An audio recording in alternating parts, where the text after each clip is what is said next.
I got some fresh chokecherries from a friend from Jerry Gozen Center, and I'm going to process them in the way that they would have been processed years and years ago, wrapped in this lovely sheet because it's such a mess. And I have this plastic spread over because the cherries fly all over. These are some old tools. This is called this rock, this ia. These are ia, is the Lakota word for rock.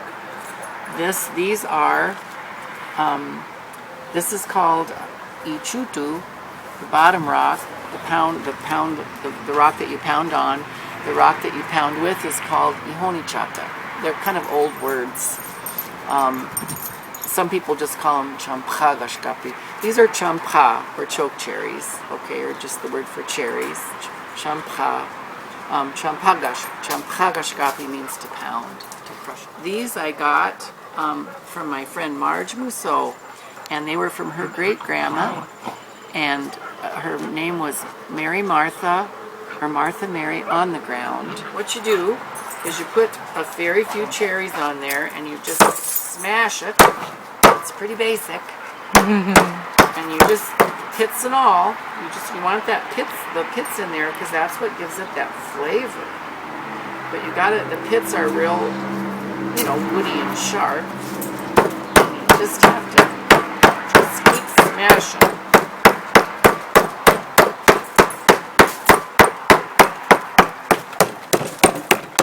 You can kind of tell they're smashed when you don't get those little white flecks, and you got to keep scraping up the mush. And it's kind of gritty. And you can see the big chunks in the skin.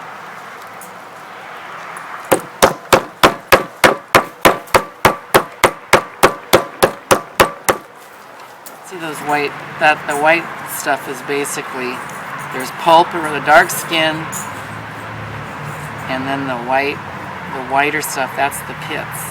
And that's what smashes out white.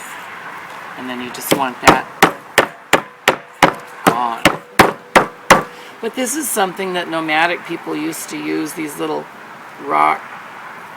This is just kind of the last of the Stone Age, really. These little sets were very portable, and people, it was just part of the kitchen equipment of every family, which is really, I just think, a neat thing.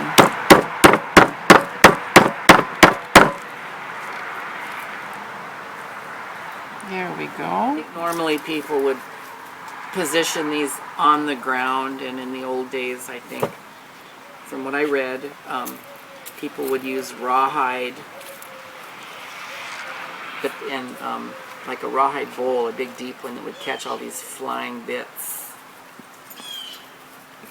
And this is great fun for me. I just have always wanted to try this and just see. And you know what it really shows me is it shows me how much energy and time people put into, hunter-gathering people put into food,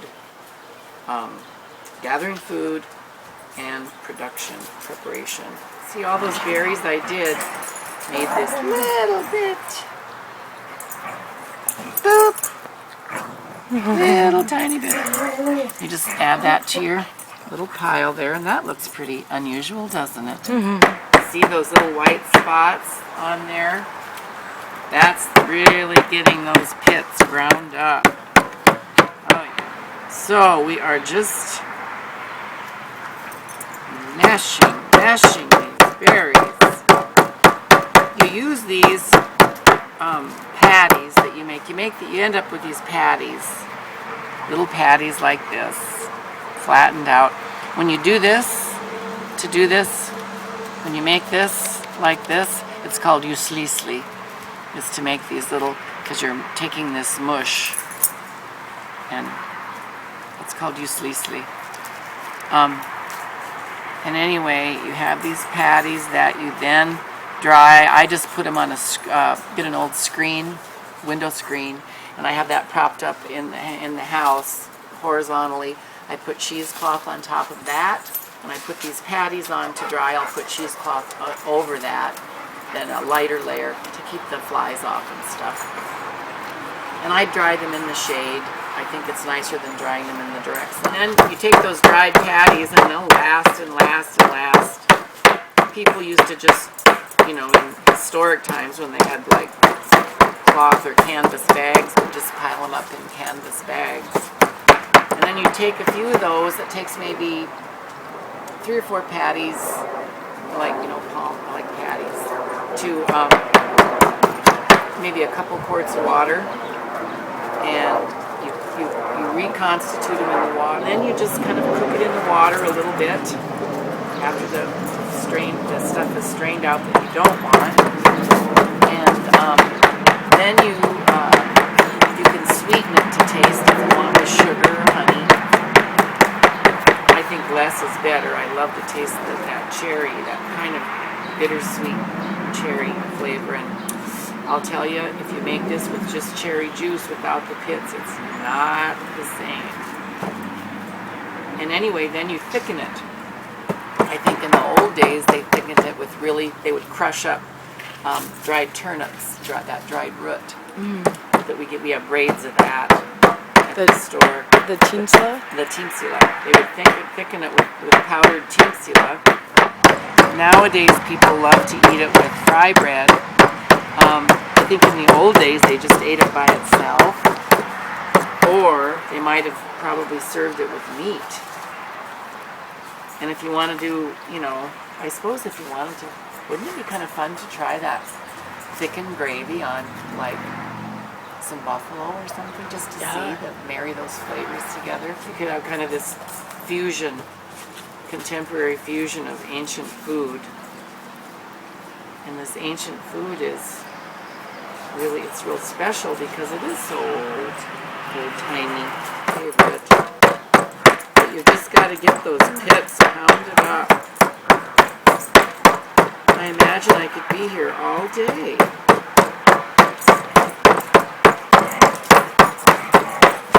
I suppose when people did this before, they had, and you had, you know, people would get together and do it perhaps, and just visit like you would and talk about things. Or I bet people had songs for this too, which of course are, some people probably still might know, but so much of that stuff is just past.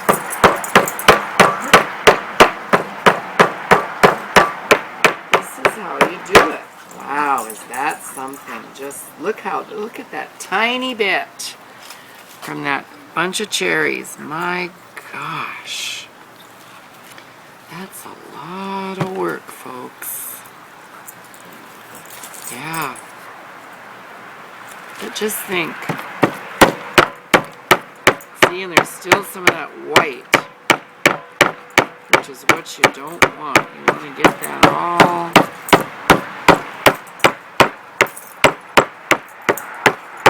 smashed up.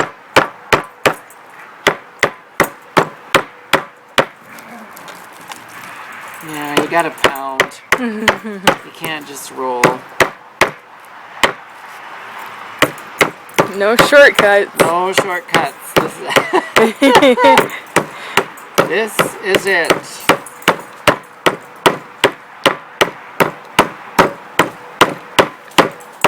I suppose some people were better at this than others.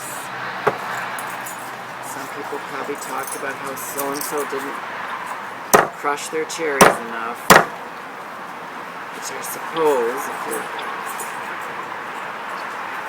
into telling stories about somebody, Iwogalaka, that's the word for stories, and on a pejorative level, it's also the word for gossip, I believe.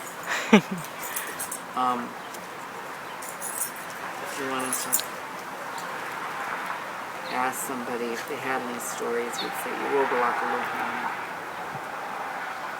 And I bet there was plenty. But that's basically it. It's just pound them with raw.